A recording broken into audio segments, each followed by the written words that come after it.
લોકો રૂપિયા વગર પોતાનું મકાન પણ ભાડે ન આપે અને અમદાવાદ મ્યુનિસિપલ કોર્પોરેશને કોઈ પણ ભાડા વગર 250 કરોડની જમીન 10 વર્ષ માટે નર્સરીના હેતુ માટે આપી દેતા હાલ વિવાદ વકર્યો છે। વિપક્ષનો આક્ષેપ છે કે એએમસીએ નર્સરી જે ભેટ આપી છે તેમાં ખેલ પાડવાના પ્રયાસ થઈ રહ્યા છે।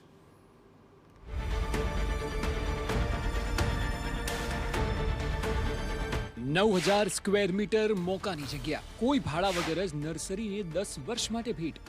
અમદાવાદ મનપા પર ગંભીર આક્ષેપ। મોહમ્મદ તગલક જેવી વાત કરવામાં આવી કે એમાંથી 25% રોપા આપવામાં આવશે।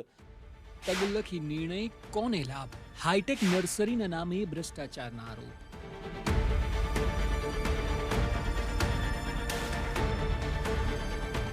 અમદાવાદ મ્યુનિસિપલ કોર્પોરેશનના અનેક કામ આમ તો વિવાદમાં ઘેરાયેલા જ રહેતા હોય છે, પરંતુ મનપાની રિક્રિએશન કમિટી દ્વારા હાલ જે નિર્ણય લેવાયા છે તેને લઈને ગંભીર આક્ષેપો ઉઠી રહ્યા છે।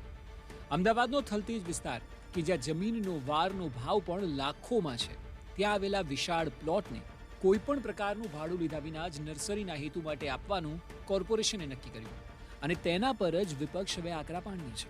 ફ્રેશ બ્લૂમ નર્સરી એલએલપી ને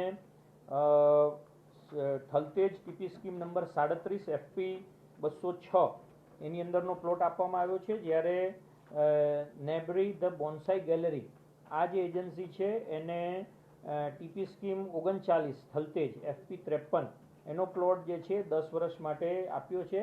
250 કરોડની અંદાજિત કિંમતથી વધારે આ જગ્યા કહેવાય। હું માનું છું આટલી મોટી રકમની જગ્યા હોય અને કોઈ પણ જાતના ડિસિઝન્સ એના જે લીધા એ લોકોએ આટલી જગ્યાને ભાડે આપવામાં આવે તો પણ વર્ષે કરોડો રૂપિયાનું ભાડું મળી શકે છે।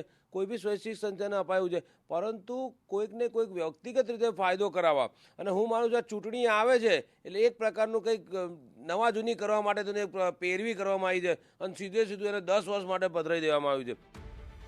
આક્ષેપ ઉઠી રહ્યા છે કે કોર્પોરેશનના ચૂંટાયેલા પ્રતિનિધિઓની ટર્મ પૂરી થવા આવી છે, ત્યારે ટર્મ પૂરી થતા પહેલા પોતાની જાણીતી વ્યક્તિઓ કે એજન્સીઓને ફાયદો કરાવવા માટે કોઈ કસર ન રહી જાય તે માટે તમામ નેતાઓ કામે લાગી ગયા છે। વિપક્ષનો આરોપ છે કે સમગ્ર મામલે પ્રજાને લૂંટવાની પેરવી થઈ રહી છે।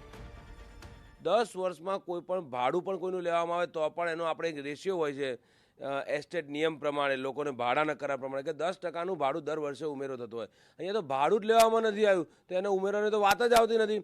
એટલે ચોક્કસ આની અંદર ભ્રષ્ટાચાર એટલે બહુ મોટા પ્રમાણનો સુવ્યવસ્થિત જનતાના ટેક્સના પૈસા, જનતાના પરસેવાની કમાણી અને જનતાની પ્રોપર્ટીને લૂંટવાનું પ્રેરિત થઈ રહી છે।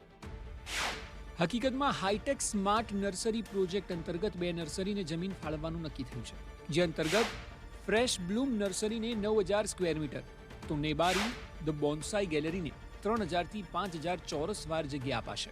પણ સૌથી ચોંકાવનારી તો આ કોન્ટ્રાક્ટની શરત છે, જે અંતર્ગત નર્સરીઓ પાસેથી કોઈ પણ પ્રકારનું ભાડું વસૂલવામાં નહીં આવે। સામે પ્લોટમાં ઉત્પાદન થયેલા 25% રોપા કોર્પોરેશનને મળશે।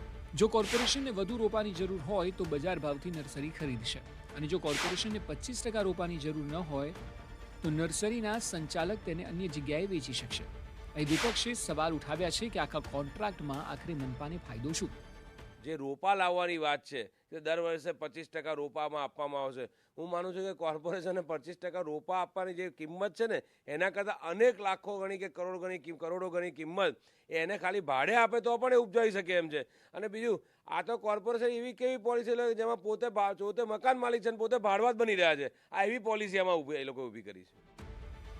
નેબારી ધ બોન્સાઈ ગેલેરીને 3000 વાર કે પછી 5000 વાર જગ્યા આપવી તે ઈચ્છા મુજબ બદલી શકાશે। એટલે કે જાણે કોર્પોરેશન માટે 2000 વાર જમીનની કોઈ કિંમત જ નથી। તો બીજી તરફ નર્સરીની કામગીરી સારી જણાય તો નર્સરીને વધુ 10 વર્ષ માટે પ્લોટ આપવાનું નક્કી થયું છે, જેના સામે વિવાદ ઉઠ્યો છે।